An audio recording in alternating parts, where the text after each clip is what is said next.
नफरत की सच्ची कहानी, जेम्स मिल षड्यंत्र। क्या हमारा इतिहास झूठा है? मैकले से भी बड़ा खलनायक।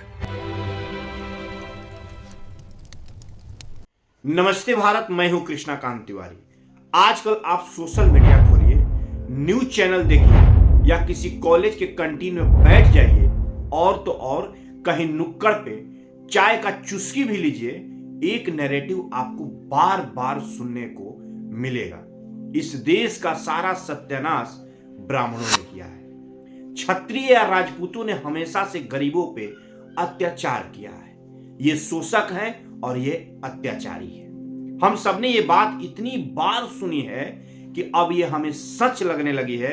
हमें लगता है कि आदि काल से हजारों साल से भारत में यही होते आया है। एक वर्ग ने दूसरे को दबाया है, कुचला है और शोषण किया है। लेकिन जरा एक मिनट आप रुक जाइए। क्या हो अगर मैं आपसे कहूं कि ये कहानी जो आप और मैं बचपन से सुन रहे हैं, ये भारत की कहानी है ये नहीं है। What? क्या हो अगर मैं आपसे कहूं कि ब्राह्मण और क्षत्रियों की अत्याचार की ये स्क्रिप्ट भारत में नहीं बल्कि भारत से हजारों मील दूर लंदन के एक कमरे में लिखी गई थी। आज हम एक ऐसे आदमी के बारे में बात करेंगे जिसका नाम शायद आपने अपनी इतिहास की किताबों में एक फुट नोट की तरह पढ़ा होगा, लेकिन असल में वो भारत के इतिहास का सबसे बड़ा विलेन है। मैकाले और मैक्स मुलर तो बस मुहरे थे, असली मास्टरमाइंड कोई और था। उसका नाम था जेम्स मिल। आज की इस वीडियो में हम पर्दाफाश करेंगे कि कैसे 19वीं सदी में एक झूठी कहानी रची गई जिसे आज हम अपना इतिहास मान बैठे हैं। कैसे जेम्स मिल ने बिना कभी भारत आए, बिना किसी हिंदू से मिले, हमें और आपको एक दूसरे का दुश्मन बना दिया। तो चलिए इतिहास की परतों को उधेड़ते हैं और पर्दा उठाते हैं उस सच का। जेम्स मिल कौन था और the history of British India. कहानी शुरू होती है 1806 में। लंदन में एक स्कॉटिश इतिहासकार और दार्शनिक बैठा है जिसका नाम है जेम्स मिल। उसने एक बीड़ा उठाया भारत का इतिहास लिखने का। 12 साल की मेहनत के बाद 1817 में उसने 3 वॉल्यूम की एक विशाल किताब प्रकाशित की। नाम था the history of British India. दोस्तों, ये किताब कोई मामूली किताब नहीं थी। ये वो पहली किताब थी जिसने भारत के इतिहास को एक कंप्रिहेंसिव यानी व्यापक तरीके से पेश करने का दावा किया था। लेकिन यहां एक बहुत बड़ा कैच है। जरा सोचिए, अगर आपको अमेरिका का इतिहास लिखना हो या किसी देश का इतिहास लिखना हो, किसी जिले का इतिहास लिखना हो या किसी के बारे में लिखना हो, तो आप क्या करेंगे? आप वहां जाएंगे या वहां के लोगों से मिलेंगे, उनकी भाषा समझेंगे, उनके पुराने ग्रंथों को पढ़ेंगे। सही है ना? यही है ना? या जिसके बारे में आप लिख रहे हैं उससे मिलेंगे, उसके इतिहास, उसके भूगोल के बारे में पढ़ेंगे या उससे पूछेंगे। लेकिन जेम्स मिल कभी भारत आया ही नहीं मित्रों। जी हां, आपने सही सुना।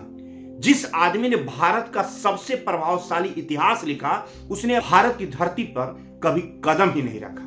सिर्फ इतना ही नहीं, जेम्स मिल अपने जीवन में कभी किसी आम हिंदू से मिले तक नहीं।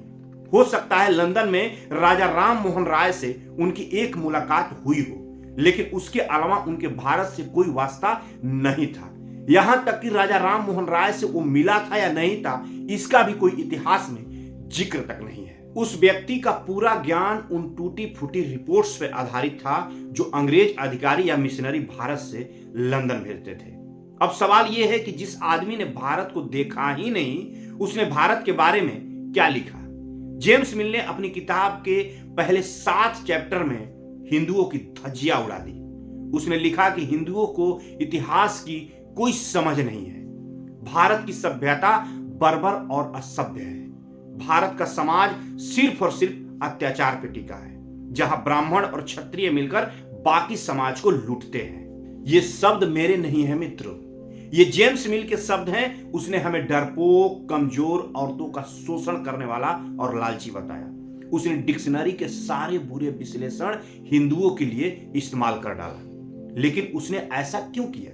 क्या उसे भारत से नफरत थी या इसके पीछे कोई गहरी साजिश थी? इसका जवाब आपको चौंका देगा। इसको समझने के लिए हमें भारत से थोड़ी देर के लिए ब्रिटेन चलना होगा। उस समय ब्रिटेन में क्या हो रहा था? ब्रिटेन का समाज खुद बहुत ज्यादा बटा हुआ था। वहां एक तरफ थे अमीर जमींदार और दूसरी तरफ था चर्च। ये दोनों मिलकर आम जनता पर राज करते थे। आम ब्रिटिश जनता गरीबी और अत्याचार में जी रही थी। जेम्स मिल एक विचारधारा को मानता था जिसे यूटिलियरिज्म कहते हैं। उसका गुरु था जेरेमी बेंथम। इसका मानना था कि अधिकतम लोग का अधिकतम भला होना चाहिए। जेम्स मिल ब्रिटेन के अमीर जमींदारों और चर्च के पादरियों से नफरत करता था। वह उन्हें शोषक मानता था। वह ब्रिटेन के सिस्टम को बदलना चाहता था। मित्रों, लेकिन यहां एक मनोवैज्ञानिक खेल हुआ था। जेम्स मिल ने क्या किया था? उसने ब्रिटेन की बुराइयों को उठाया और भारत पर चिपका दिया। ब्रिटेन के पादरी बन गए भारत के ब्राह्मण और ब्रिटेन के जमींदार बन गए भारत के क्षत्रिय यानी राजपूत। पहले इस बात को समझिए कि जेम्स मिल अपनी किताब में भारतीय ब्राह्मणों के बारे में जो लिख रहा था वो असल में वो बातें थी जो वह ब्रिटिश पादरियों के बारे में महसूस करता था। उसने बिना भारत को जाने अपनी कुंठा भारत के सिर भर दी। उसने कहा कि जैसे ब्रिटेन में पादरी ज्ञान पर कब्जा करके बैठे हैं वैसे ही भारत में ब्राह्मणों ज्ञान पर कब्जा करके बैठे हो, किसी को पढ़ने लिखने नहीं देते हैं। जैसे ब्रिटेन में जमींदार गरीबों को चूस रहे हैं वैसे ही भारत में क्षत्रिय गरीबों को चूसते हैं, मारते पीटते हैं। यह भारत की रियलिटी नहीं थी मित्रों, यह जेम्स मिल की कल्पना थी। उसने अपने घर ब्रिटेन के अनुभव को भारत का सच बता दिया और चूंकि वो भारत कभी आया ही नहीं तो उसकी कल्पना को चुनौती देने वाला कोई था ही नहीं। लेकिन यहां पे एक सवाल आपके मन में जरूर उठेगा और अब आप हमसे ये पूछेंगे कि ठीक है, एक आदमी ने एक झूठी किताब लिख दी तो उससे क्या फर्क पड़ता है? फर्क पड़ा मित्रों, और बहुत गहरा फर्क पड़ा। 1819 में ईस्ट इंडिया कंपनी ने जेम्स मिल को नौकरी पर रख लिया। देखते ही देखते वह कंपनी का सबसे ताकतवर अधिकारी बन गया। जैसे अंग्रेजों का फूट डालो राज करो राजनीति थी, यहीं से शुरुआत करना था। एक तरफ से वह कंपनी का सीईओ बन गया जो लंदन से भारत को चला रहा था। लेकिन इससे भी खतरनाक काम उसने शिक्षा के क्षेत्र में किया। उस समय जो भी अंग्रेज अधिकारी भारत आने वाला होता था उससे पहले लंदन के हेलीब्री कॉलेज में ट्रेनिंग लेनी पड़ती थी और वहां अनिवार्य पठन के तौर पर जेम्स मिल की किताब the history of British India पढ़ाई जाने लगी। आप जरा इमेजिन कीजिए, एक 20-22 साल का नौजवान अंग्रेज जिसने कभी भारत नहीं देखा, वो भारत आने से पहले ही अपने क्लासरूम में पढ़ रहा है कि हिंदू तो धोखेबाज होते हैं, ब्राह्मण तो अत्याचारी होते हैं और भारत का समाज तो सड़ा हुआ है। जब यह अधिकारी जहाज से उतरकर भारत की धरती पे कदम रखता था तो वह भारत को अपनी आंखों से नहीं बल्कि जेम्स मिल की आंखों से देखता था। उसे हर ब्राह्मण एक शोषक दिखता था, हर परंपरा में एक बुराई दिखती थी। यही वह पीढ़ी थी जिसने बाद में 1857 के विद्रोह को कुचला था, जिसने भारत का कानून व्यवस्था बनाई, जिसने हमारी शिक्षा नीति बनाई। इन सबके दिमाग में जेम्स मिल का वायरस पहले ही इंस्टॉल कर दिया गया था। अब यहां कहानी में एंट्री होती है एक और नए किरदार की। हम सब मैकाले को गालियां देते हैं, लेकिन क्या आप जानते हैं कि मैकाले को भारत भेजने के पीछे किसका हाथ था? वही भाई जेम्स मिल का। मजे की बात यह है कि ब्रिटेन की राजनीति में जेम्स मिल और मैकाले एक दूसरे के दुश्मन थे। मिल लेफ्ट विंग था तो मैकाले राइट विंग था, लेकिन भारत को बर्बाद करने के मुद्दे पर दोनों एक थे। जेम्स मिल ने ही मैकाले को भारत का सुप्रीम काउंसिल के लिए रिकमेंडेड किया था और मैकाले जब भारत आया तो वह उसी जेम्स मिल वाले चश्मे को पहन कर आया था। उसने जो शिक्षा नीति बनाई मित्रों, उसका आधार भी वही जेम्स मिल था कि भारतीय ज्ञान बेकार है और हमें इन्हें सभी भारतीयों को अंग्रेज बनाना होगा। अगर जेम्स मिल नहीं होता तो यह मैकाले भी भारत नहीं आता। लेकिन यह वायरस यही नहीं रुका, इसने दुनिया की एक और बड़ी विचारधारा को संक्रमित किया जिसका नाम था मार्क्सवाद। कार्ल मार्क्स 1840 से 1860 के बीच लंदन में रहे थे। जेम्स मिल की मृत्यु 1836 में हो चुकी थी। मार्क्स ने भारत के बारे में जो भी अपनी राय बनाई वह जेम्स मिल और उसके बेटे जॉन स्टुअर्ट मिल की राइटिंग को पढ़कर बनाई। आज जो हम वामपंथी इतिहासकार को देखते हैं जो हिंदू धर्म को टारगेट करते रहते हैं दिन भर, उसकी जड़ें कार्ल मार्क्स में है और कार्ल मार्क्स की जड़ें जेम्स मिल में है। यानी चाहे वो लिबरल हो या मार्क्सिज्म हो, दोनों के हिंदू विरोधी विचारों का सोर्स एक ही आदमी है, जेम्स मिल। दुख की बात यह है कि जेम्स मिल 1836 में मर गया, ईस्ट इंडिया कंपनी खत्म हो गई, अंग्रेज चले गए, लेकिन जेम्स मिल का नैरेटिव आज भी भारत में जिंदा है।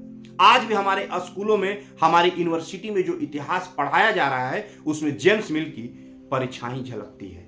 रोमिला थापर जैसे इतिहासकारों के नैरेटिव में जेम्स मिल की गूंज सुनाई देती है। आज भी जब कोई कहता है कि ब्राह्मणों ने ज्ञान पर एकाधिकार कर लिया था, तो वह अनजाने में जेम्स मिल की लाइन को दोहरा रहा है, जबकि वास्तविकता यह थी कि भारत में हर जाति के अपने गुरु थे, अपनी परंपराएं थी, ब्राह्मण गरीब थे, भिक्षा पर जीते थे। अगर वो इतने ही बड़े शोषक होते तो आज सबसे बड़े अमीर कम्युनिटी ब्राह्मण होती, जो कि नहीं है। और इसका नैरेटिव यहीं तक नहीं रहा।